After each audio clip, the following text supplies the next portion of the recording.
But as our correspondent Tony Chung, who has been following the rescue work in Taiwan, reports, as time goes by, hopes of finding more survivors are fading.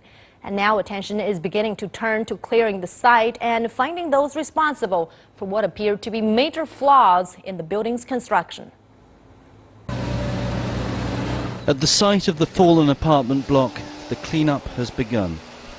Piles of dirt and dust that have collected since the building fell are swept up and washed away. The heavy lifting equipment has been moved in too, to cut away the debris and shift the twisted lumps of concrete and steel. The human rescuers who have been so busy for the last 5 days trying to pull out survivors are now standing back watching the heavy machinery do its work as they try to clear away some of the debris of this collapsed apartment block. The authorities say it's still a search and rescue mission.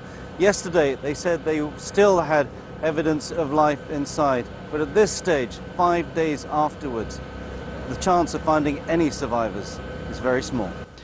And attention is starting to focus on why the apartment building fell when so much around it survived unscathed. We'd seen tin cans embedded in the concrete, exposed after the building's collapse. Elsewhere, polystyrene was also visible in the structure of the apartment block. Although the experts have yet to decide the exact cause of the collapse, it's clear that poor materials were a major contributing factor. The structural system of the building was pretty poor. There were very small pillars on the first floor. It collapsed and then tilted. So when the second aftershock came, it fell right over.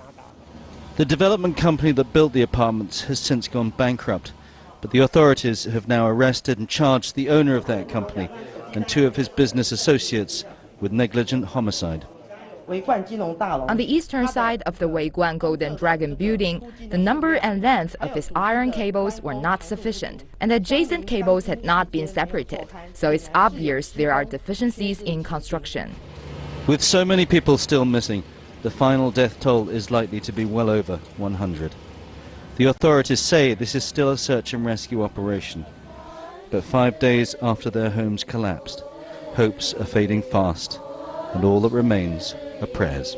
Tony Cheng, CCTV, Tainan.